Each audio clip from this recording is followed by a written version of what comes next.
Lieutenant Luc Séverin. Bonjour et bienvenue sur notre plateau. Bonjour Christian Romé. Et c'est un plaisir de vous avoir ici aujourd'hui quand on sait qu'en ce moment, beaucoup de Camerounais ne savent plus à quel sens se vouer. Quand même le pain du matin, il est difficile de le consommer vu qu'il a augmenté de 25 francs CFA. Bonjour à tous les spectateurs. Bon, déjà c'est dommage que nous soyons arrivés là parce que la sonnette d'alarme a été émise il y a très longtemps. Le problème du blé, c'est pas un problème camerounais, c'est un problème mondial. Oui. Et je pense que le Cameroun a les moyens pour pouvoir surmonter ce problème. Parce qu'au-delà du blé, nous avons des farines locales. Oui. Ouais. Nous avons des farines locales. Déjà, si vous allez dans les comices, vous allez trouver des jeunes entrepreneurs camerounais qui produisent du pain de très bonne qualité. D'ailleurs, c'est du pain enrichi aux farines locales. Tout ce qu'il faut, c'est une décision gouvernementale qui stipule que toutes les boulangeries, alors tout ce qui sort de la boulangerie doit être incorporé des farines locales. Ne serait-ce qu'à 30 ou à 40%, on aura résolu le problème. Quand vous parlez de farine locale, vous faites allusion à quel type de farine précisément? Oui, nous faisons allusion à la farine de manioc, à la farine de plantain, à la farine de patate, à la farine de maïs, à la farine de sorgho. Il y a tellement de farines, vous comprenez? Et chaque fois qu'on a ajouté une farine locale, c'est un pain enrichi. C'est ça la différence déjà. Oui. Donc il suffit simplement de faire vulgariser ce domaine et on va résoudre le problème. Mais quand vous dites que décision gouvernementale, est-ce que les meuniers, par exemple, ne peuvent pas se lancer tout seuls aujourd'hui en disant « Ok, on va décider dès maintenant de fournir aux Camerounais, distribuer du pain enrichi désormais ». Pourquoi ça doit reposer sur une décision gouvernementale? Non, ce que vous devez comprendre, c'est que quand on parle du blé, on ne parle pas de la consommation de Christian Romé ou de M. Séverin Lieutenant. On parle de la consommation de tout un pays. C'est au minimum 24 millions de Camerounais qui doivent consommer. Oui. Ça voudrait dire que pour que les meuniers puissent s'intéresser à la filière, il faudrait qu'ils sachent que la matière première sera disponible. Vous comprenez? Vous ne pouvez pas mettre une usine qui va tourner 2 jours après, ça va fermer. Tout à fait. Par contre, s'il y a une décision gouvernementale, les producteurs seront tellement engagés à produire massivement parce qu'ils savent qu'il y a une demande sûre. Oui. Vous comprenez? Aujourd'hui, c'est encore facultatif, on n'est pas obligé.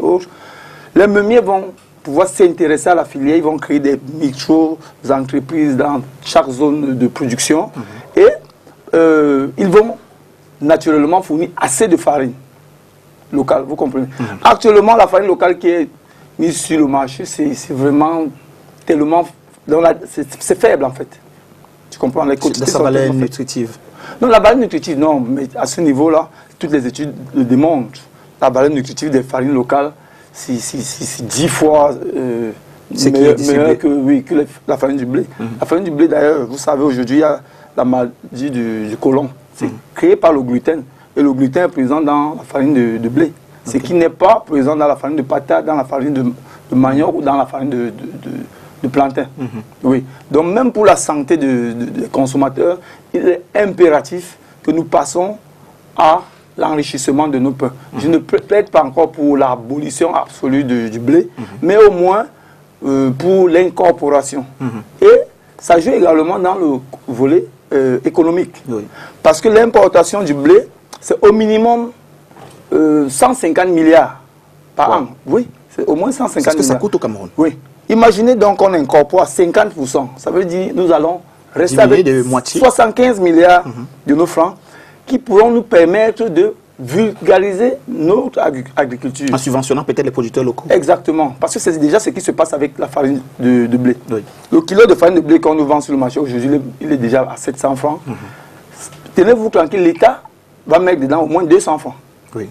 Ça veut dire si nous diminuons de moitié l'importation du blé, naturellement, nous allons accroître la production locale. Donc, c'est un peu ça.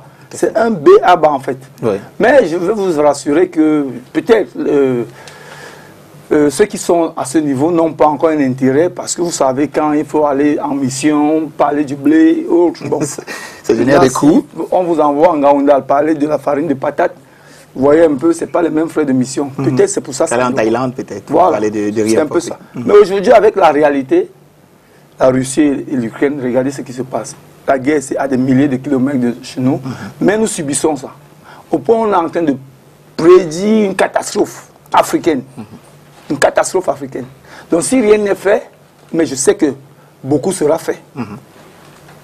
Si rien n'est fait, ce sera le pire.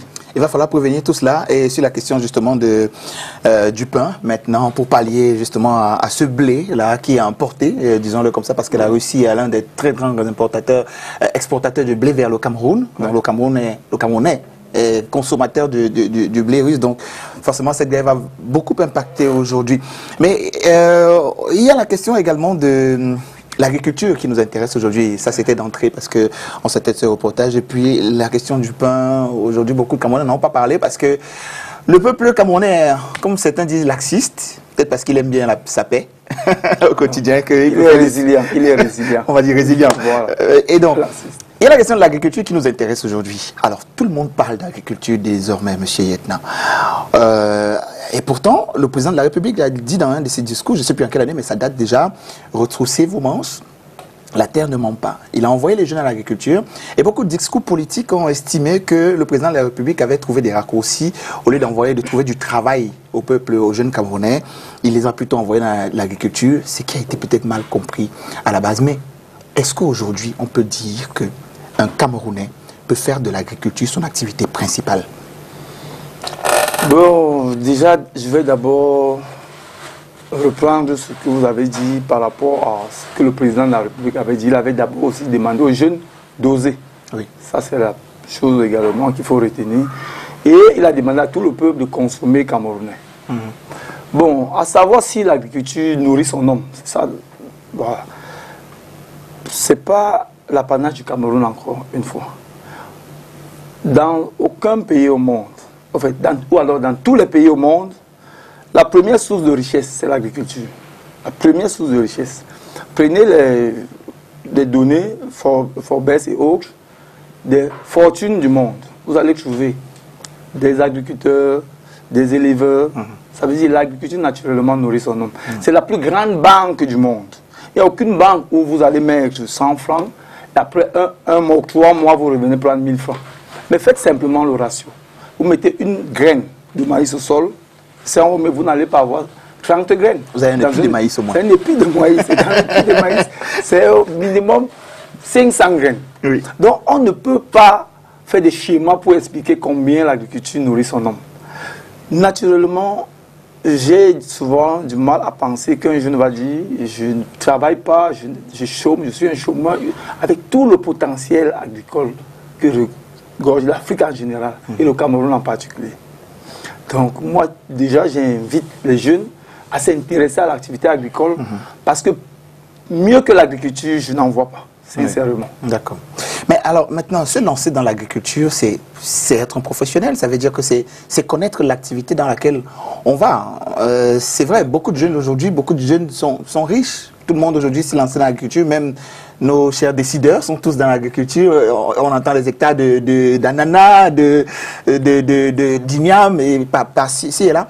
Mais quelle est la première motivation, au-delà de la rentabilité financière qui devrait amener un jeune à se lancer dans l'agriculture? Quel est le premier pas qu'il faut faire? Peut-être comment le dire comme ça. Quel est le premier pas? Bon, déjà, c'est vrai que, comme dans tous les métiers, il faut maîtriser sa chose. Les formations existent. Oui. Et l'agriculture, c'est l'une des filières dont les formations sont presque basiques. Vous n'avez pas besoin de gros diplômes pour vous investir en agriculture. Vous pouvez faire une formation en 6 mois et vous êtes un très bon éleveur. Oui. Vous pouvez faire une formation en 1 mois et vous êtes un très bon maraîcher. Voilà. Donc, je pense déjà qu'il ne faut pas fixer la barre là où vous n'allez pas arriver. Quand vous parlez des centaines d'hectares ou alors des hectares d'ananas et autres, ça c'est des proportions. C'est des proportions simplement. Mais pour un jeune qui se dit je commence petit, parce que même ceux qui font ces proportions n'ont pas commencé, ils ne sont pas nés avec ces proportions. Ils ont commencé quelque part, ils ont grandi progressivement. Donc je vais inviter les jeunes à beaucoup plus, s'ils s'intéressent, choisir une filière. Et toutes les filières en agriculture sont rentables, sauf 3, que moi personnellement, je ne sais pas si je devrais les évoquer ici. On va en parler. Mais bon, mais toutes les filières agricoles sont rentables. Quel que soit ce que vous choisissez. Vous le faites bien, ça nourrit son homme. D'accord. Je rappelle que M. Yedna Luc Séverin, ingénieur agronome, est le promoteur de l'entreprise Agrovital Sahel, qui fait également dans la formation, puisque vous évoquez la question de la formation également aujourd'hui, de l'accompagnement. Alors, vous parliez de 3 types d'agriculture qu'il faudrait éviter. On va seulement survoler cette question-là, parce que sinon ça fait l'objet d'un débat normalement. Il s'agit de quoi exactement? Bon, naturellement, nous devons le savoir, avec le discours du président de la République qui a demandé de consommer camerounais, nous devons comprendre que nous ne consommons pas le cacao, nous devons comprendre que nous consommons presque pas le café, ou encore que nous n'utilisons pas assez de coton.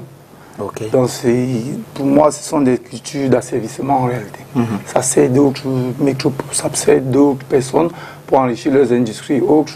Pour l'Afrique, depuis des décennies, je ne vois pas en quoi est-ce que ça a rapporté à l'Afrique, même si l'Afrique est producteur de tout cela. Bien sûr. Ce qui s'est passé aujourd'hui, c'est qu'on nous a éloignés de l'essentiel. On nous a dit, bon voilà, vous produisez le cacao voilà, et tout, et nous, on vous livre le riz, on vous livre le blé. Ça veut dire, le jour où ils font les guerres comme aujourd'hui, nous souffrons. Vous comprenez un peu? Et moi, je trouve que c'est absurde. Vous ne pouvez pas... votre voisin ne peut pas vous dire, bon voilà, vous avez la capacité de produire ce que vous allez consommer, mais produisez-moi du caoutchouc et moi je vais produire ce que vous consommez, je vous donne. Non. Le jour où il a les problèmes avec vous, il vous dit je n'ai plus besoin de vos caoutchoucs, alors je bloque ce que vous mourrez. Ce que vous devez consommer. Voilà. Vous ne mangez pas du caoutchouc. Voilà. Donc moi je vais également dire, comme le président de la République, consommons camerounais et pour le faire, produisons camerounais. Donc, si on vous a bien compris, c'est produire ce qui ira à la consommation directe. D'abord déjà, nourrissons-nous d'abord. Nous ne pouvons pas mettre notre plat aux mains des autres. C'est pas possible. C'est pas possible. Si on a produit du cacao, on n'est pas en train de se nourrir. Non. On a produit du coton, on n'est pas en train de se nourrir directement. Si on a produit du café, on n'est pas en train de se nourrir directement. Bon, les économistes vont vous parler des devises, que ça fait entrer autre. Mais déjà, je pense sincèrement que si on fait le ratio entre le riz et le blé, ça englobe déjà le cacao et le café. Okay. Donc je ne comprends pas comment on va dire d'accord, ça nous rapporte 300 milliards par an en produisant le cacao, mais les mêmes 300 milliards par an sont absorbés par le riz et le blé. Sincèrement, à quoi est-ce que ça nous a servi de produire ça? Rien. Rien. Par contre, on aurait dû mettre les mêmes moyens, les mêmes énergies à produire du manioc, de la patate, du plantain, et se nourrir d'abord nous-mêmes, être d'abord indépendants. Parce que l'indépendance que nous créons partout, ça commence d'abord dans l'assiette. Nous ne pouvons pas prétendre que nous sommes indépendants quand c'est le voisin qui nous nourrit. Voilà, donc c'est un peu ça. Donc, moi je pense, comme le président de la République, consommons camerounais, mais pour ce faire, produisons déjà d'abord camerounais. Et voilà. Et donc maintenant, on va évoquer une question centrale avec vous, puisque vous avez un petit peu une étoffe d'activiste. Donc quand on vous écoute à l'instant, vous êtes contre certaines cultures et vous êtes pour la promotion d'autres cultures. On va dire qu'en ce moment, je vais dire demain, dans la ville de Douala, vous allez tenir une conférence dont on va parler. Peut-être c'est l'occasion de présenter aux téléspectateurs ce visuel-là. C'est un séminaire de recadrage, d'échange et de vulgarisation, comme vous l'avez intitulé, sur le thème « Éveil africain et développement agro-pastoral ». Comment comprendre ce thème-là, « Éveil africain et développement agro-pastoral ». D'accord, merci d'évoquer ce séminaire, parce que c'est un séminaire qui va se tenir demain du côté de kilomètre 5 à l'hôtel Palace des Rois. Oui, bon, le thème c'est l'éveil africain et le développement agro-pastoral. Déjà l'éveil, il faudrait déjà qu'on prenne conscience de nos conditions. L'Afrique n'est pas maudite, ça c'est clair. L'Afrique n'est pas maudite, l'Afrique c'est le berceau de l'humanité, c'est dans le domaine agro-pastoral, c'est le poumon nourricier du monde, en réalité. Voilà. Donc, quand nous prenons un thème de l'éveil, c'est déjà de sensibiliser les uns et les autres sur les potentialités que regorge l'Afrique, sur tout ce que nous pouvons faire pour nous-mêmes, pour arracher notre indépendance déjà agro-pastorale. Oui. Et il faudrait d'abord que nous soyons conscients de notre condition pour pouvoir se développer. Et qui parle de développement commence par l'agro-pastoral, donc l'agriculture et l'élevage. Dès lors que nous allons pouvoir nous nourrir, à ce moment, nous allons commencer à regarder vers la Lune. Pour dire, bon, maintenant que nous n'avons plus faim, comment est-ce que nous pouvons faire pour envoyer les satellites sur la Lune.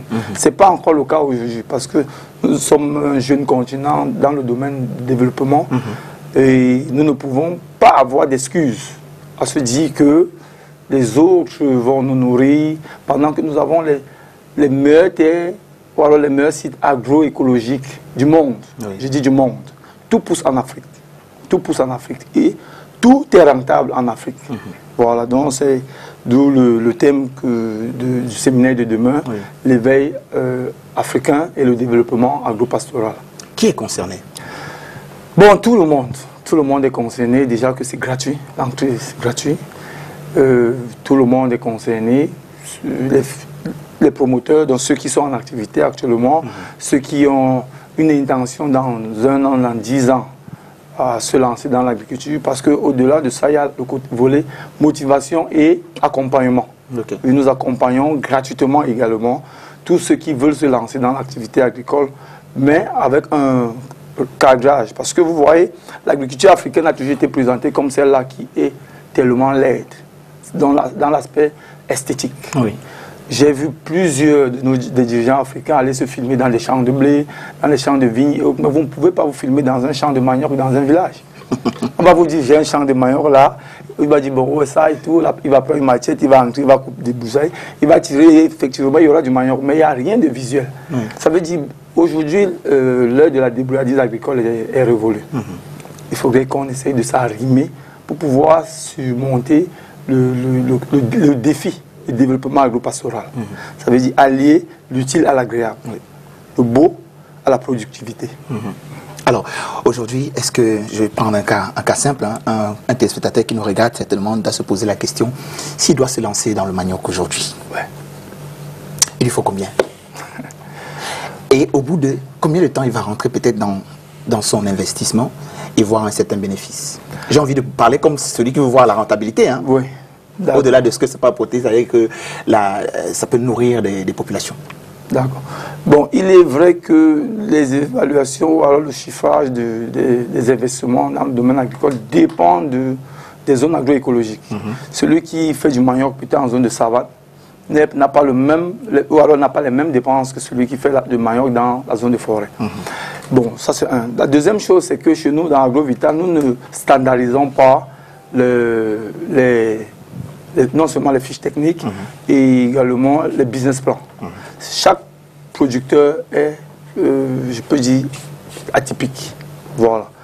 Donc déjà, pour le retour sur investissement, parce que c'est là où je dois commencer, parce que c'est ce qui intéresse les spectateurs. Sachez une chose, c'est que dans l'agriculture saisonnière, ça veut dire tout ce qui tourne autour de 1 à 1 an, de 1 mois à 1 an, le retour sur investissement est immédiat. Ça veut dire la même année, si vous avez investi 2 millions de francs, la même année, déjà vous retournez avec vos 2 millions de francs et vous commencez à vous battre pour tout ce qui va tourner autour du bénéfice. Mais déjà, le manioc, c'est 10 000 pieds à l'hectare. Ça, c'est le minimum. On peut aller à 12 500 pieds à l'hectare. C'est 10 000 pieds à l'hectare. Si vous faites un calcul simple... un hectare de manioc? Un hectare de manioc, il faut investir au minimum 500 à 600 000 francs. Et imaginez que chaque pied de manioc vous donne ne serait-ce que 200 francs. Ça fait 2 millions de francs pour celui qui aura investi 500 000 francs. Wow. Ça, c'est le pire des cas que j'ai pris. Donc, mais comme je vous ai dit, je ne standardise pas, nous ne standardisons pas les fiches techniques ou encore les business plans. D'accord. Oui. Parce que chaque client sera atypique. Oui. Alors revenons sur cette conférence. J'espère que vous avez très bien compris et que ça vous fait briller les yeux ce que vous venez d'entendre là. Oui, ça c'est ce qu'on ne nous a pas dit avant. Mais l'ingénieur que nous avons sur ce plateau nous permet de mieux comprendre cette histoire et nous dit pourquoi ne pas nous lancer là-bas et pouvoir gagner quelque chose. Alors autour de vous, lors de ce séminaire qui se tiendra demain, je vous rappelle, à partir de 15h, vous avez dit à kilomètre 5, à l'hôtel Vallée Palace des Rois, voilà, kilomètre 5. Il y aura qui autour de vous pour tenir les amateurs et les professionnels de l'agriculture? Oui. Bon, demain, je serai accompagné des confrères Tami Jardin et Clovis Ndormo. Qui j'imagine sont des férus de l'agriculture aussi. Bien sûr. C'est même des révolutionnaires de l'agriculture. J'ai choisi ces deux-là parce qu'ils représentent le rêve africain. Le rêve, c'est toute la portée révolutionnaire agricole africain. Ce sont deux personnes tellement calées dans le domaine. Et il démystifie un peu tout ce qui a été caché autour de l'agriculture. On a toujours pensé qu'il fallait être peut-être un ingénieur agronome pour pouvoir atteindre certaines proportions et autres, ben que non. Donc, je pense qu'il y aura Tami Jardin, comme j'ai dit, et Clovis Ndormo. Oui, ils sont déjà dans la ville de Douala, donc ils peuvent déjà confirmer leur présence. Je leur fais déjà un coucou. D'accord. Et je profite également pour faire un coucou à toute ma famille de Meos Prestige qui me suit certainement. D'accord. Et donc vous avez dit accéder à ce séminaire-là, c'est gratuitement? Oui, c'est gratuit. C'est gratuitement, il faudra simplement être là au lieu demain, ou peut-être appeler un numéro de téléphone. Oui, bon, le numéro de téléphone c'est le 6 93 89 90 90. Vous allez reprendre, s'il vous plaît. Le 6 93 89 90 90. Ouais. C'est le seul numéro de téléphone. Bon, il n'y a pas une plateforme d'inscription, c'est seulement à partir de cet téléphone. Bon, on peut également s'inscrire sur la page Facebook Sévérin Officiel. Sévérin Officiel. Oui. D'accord. En rappelant aux téléspectateurs que sur cette page Facebook Sévérin Officiel qui est devenue tellement populaire aujourd'hui grâce à votre côté révolutionnaire justement sur la question des agricultures, précisément sur l'agriculture, sur la culture du cacao, qui aura fait beaucoup couler d'encre et de salive dans le monde entier, rappelons-le, parce que vous avez estimé que se lancer dans la culture du cacao, c'était perdre de son temps. Beaucoup se sont dit, nos parents y sont allés. Et je crois avoir lu quelque part, vous avez posé la question, et que sont devenus vos parents. Et donc, merci beaucoup.